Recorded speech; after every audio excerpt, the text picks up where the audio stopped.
નમસ્કાર દોસ્તો, સુપરફાસ્ટ તાજા સમાચારમાં તમારું સ્વાગત છે। દેશ, દુનિયા અને ગુજરાતના તાજા, મોટા અને સૌથી મહત્વપૂર્ણ સમાચાર જાણીએ તે પહેલા તમે ચેનલમાં નવા હોય તો ચેનલને જરૂરથી સબસ્ક્રાઇબ કરીને વિડીયોને લાઇક કરી દેજો।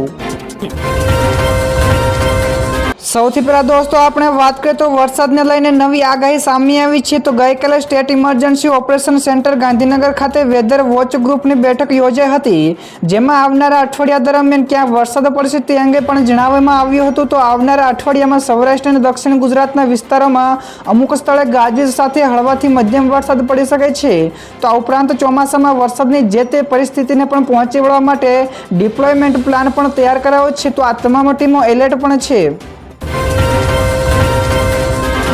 તો દોસ્તો બીજા સૌથી મોટા સમાચાર, શાકભાજીના ભાવ ફરી એકવાર આસમાને પહોંચ્યા। તો આ વખતે ઉનાળાની ગરમી અસહ્ય બની છે, ત્યારે તેની સીધી અસર લીલા શાકભાજી ઉપર પડી છે।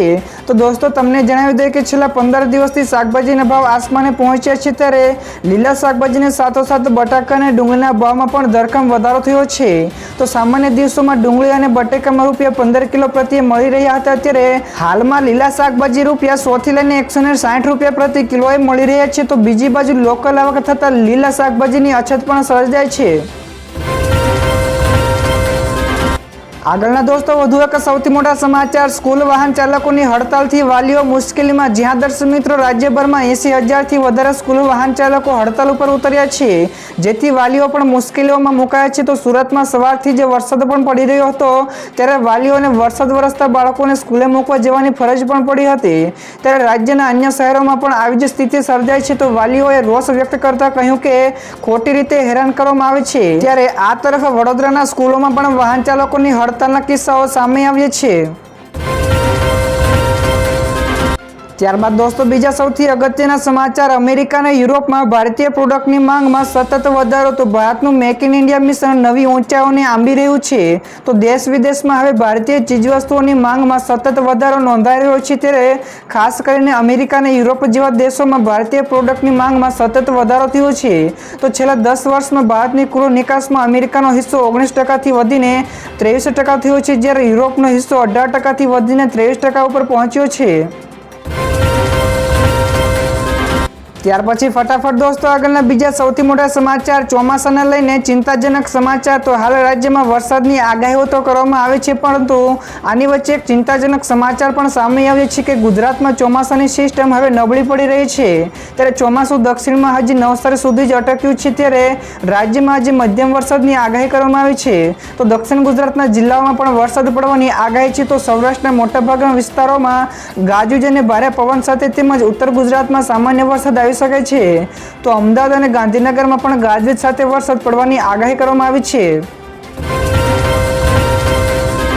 તો દોસ્તો ત્યાર પછીના બીજા ખૂબ જ મહત્વપૂર્ણ સમાચાર મળ્યા છે। તો પીએમ મોદીએ ખેડૂતોના ખાતામાં પૈસા મોકલ્યા। જ્યાં દર્શક મિત્રો ત્રીજી વાર પીએમ બન્યા પછી ગઈકાલે પહેલીવાર પીએમ મોદી વારાણસી પહોંચ્યા હતા, ત્યારે તેમને મહેંદીપુરમાં સીએમ યોગી અને કૃષિ મંત્રી શિવરાજસિંહ ચૌહાણે તેમનું સ્વાગત કર્યું હતું। આ સિવાય પીએમ મોદીએ તેમના ખેડૂતોના ખાતામાં કિસાન સન્માન નિધિનો 17મો હપ્તો જાહેર કર્યો છે।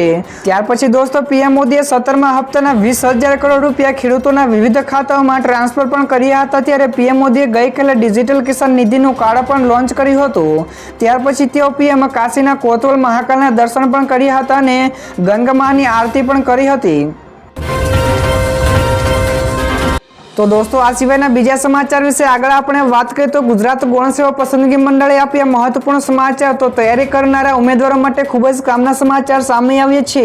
તો ગુજરાત ગૌણ સેવા પસંદગી મંડળે ગઈકાલે નોટિફિકેશન જાહેર કરીને જણાવ્યું હતું કે જાહેરાત ક્રમાંક 214 2023-24ના સિનિયર સર્વેયર વર્ગ 3ની પરીક્ષાના 21 જુલાઈના રોજ યોજવામાં આવશે। તો આ પરીક્ષાના કાર્યક્રમ અંગેની માહિતી પણ વેબસાઇટ ઉપર મૂકવામાં આવી છે। તો વેબસાઇટની મુલાકાત લઈને માહિતી પણ મેળવી શકો છો।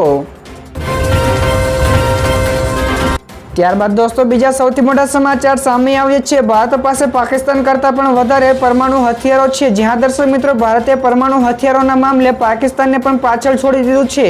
તો સ્ટોકહોમ ઇન્ટરનેશનલ પીસ રિસર્ચ ઇન્સ્ટિટ્યૂટના રિપોર્ટ્સ અનુસાર ભારત પાસે 172 જેટલા પરમાણુ હથિયારો છે, તો જ્યારે પાકિસ્તાન પાસે 170 જેટલા પરમાણુ હથિયારો છે। તો બંને દેશો તેમના પરમાણુ શસ્ત્રોનો ભંડારો પણ વધારી રહ્યા છે, ત્યારે પાકિસ્તાનના પરમાણુ હથિયારોનો મુખ્ય લક્ષ્ય ભારત છે।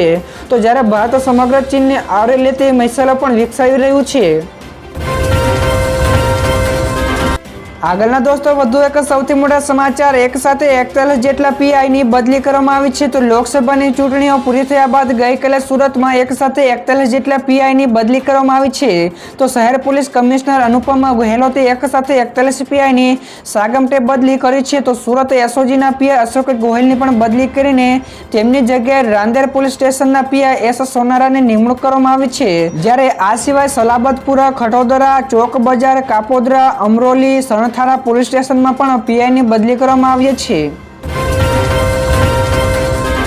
તો દોસ્તો આગળના બીજા સમાચાર શેર માર્કેટ વિશે પણ મળી રહ્યા છે. તો ગઈકાલે શેર બજારમાં જોવા મળ્યો તેજીનો ઘોડો. તો સપ્તાહના પ્રથમ કારોબારી દિવસે એટલે કે ગઈકાલે તેજી સાથે બંધ થયું હતું. તો ગઈકાલે ટ્રેન્ડિંગ સેશન્સના અંતે બીએસઈ સેન્સેક્સમાં 334 પોઈન્ટ વધીને 77,326 અંક ઉપર બંધ રહ્યો, જ્યારે એનએસઈ નિફ્ટીનો સૂચકાંક 95 અંક વધીને 23,560 અંક ઉપર બંધ રહ્યો હતો. તો ગઈકાલે સેન્સેક્સ અને નિફ્ટી ગઈકાલે ઓલ ટાઈમ હાઈને પણ ટચ કર્યો હતો. તો દોસ્તો બીજા સૌથી અગત્યના સમાચાર મળ્યા છે. રહેવા માટે મુંબઈ દેશનું સૌથી મોંઘું શહેર બન્યું છે. તો કોસ્ટ ઓફ લિવિંગના સંદર્ભમાં મુંબઈ દેશનું સૌથી મોંઘું શહેર બની ગયું છે. તો હ્યુમન રિસોર્સ કન્સલ્ટન્સીના સર્વેના અનુસાર મુંબઈમાં પર્સનલ કેર, વીજળી, યુટિલિટી, પરિવહન અને મકાન ભાડે રાખવું ખૂબ જ મોંઘા થયા છે. તો મુંબઈ પછી નવી દિલ્હી અને પછી બેંગલુરુનો નંબર આવે છે. તો વિશ્વના સૌથી મોંઘા શહેરોમાં હોંગકોંગ પ્રથમ નંબરે છે, ત્યારબાદ સિંગાપુર, ત્યારબાદ જીનીવા, બર્ન, ન્યુયોર્ક સિટી અને ત્યારબાદ લંડનનો નંબર આવે છે. ત્યારબાદ દોસ્તો આગળના બીજા સૌથી મોટા સમાચાર સામે આવ્યા છે. ચીને વધારી ચિંતા, તો 90 પરમાણુ બોમ્બ બનાવ્યા. જ્યાં દર્શક મિત્રો ચીનના કારણે ફરી એકવાર દુનિયાની ચિંતા વધી છે. તો એક રિપોર્ટ અનુસાર ચીને તેના પરમાણુ શસ્ત્રોમાં ખૂબ જ વધારો કરી રહ્યું છે. તો સ્ટોકહોમ ઇન્ટરનેશનલ પીસ રિસર્ચ ઇન્સ્ટિટ્યૂટના રિપોર્ટ્સ અનુસાર ચીને સૌથી ઝડપથી પરમાણુ ભંડારો વધારી રહ્યું છે. તો ગયા વર્ષે ચીન પાસે 410 જેટલા પરમાણુ હથિયારો હતા, જેની સંખ્યા હવે વધીને 500 થઈ ગઈ છે. એટલે કે ચીને એક વર્ષમાં 90 જેટલા પરમાણુ બોમ્બો બનાવ્યા છે. ત્યાર પછીના દોસ્તો આગળના બીજા સમાચાર સોના અને ચાંદીના ભાવમાં થયેલા વધઘટ વિશે જોઈએ. તો ગઈકાલે સોના અને ચાંદીના ભાવમાં નજીવો ફેરફાર જોવા મળ્યો હતો. જ્યારે 24 કેરેટ સોનું ₹110 ઘટીને ₹72,220 પ્રતિ 10 ગ્રામે, જ્યારે 22 કેરેટનું સોનું ₹66,200 અને 18 કેરેટનું સોનું ₹54,160 પ્રતિ 10 ગ્રામ ઉપર આવી ગયું છે. જેની સામે ચાંદીના ભાવમાં પણ વધારો થયો છે. તો ગઈકાલે ચાંદીમાં ₹500 જેટલો પ્રતિ કિલોએ મોંઘી થઈ છે. એટલે કે ચાંદી ગઈકાલે ₹51,500 પ્રતિ કિલોએ વેચાઈ રહી હતી.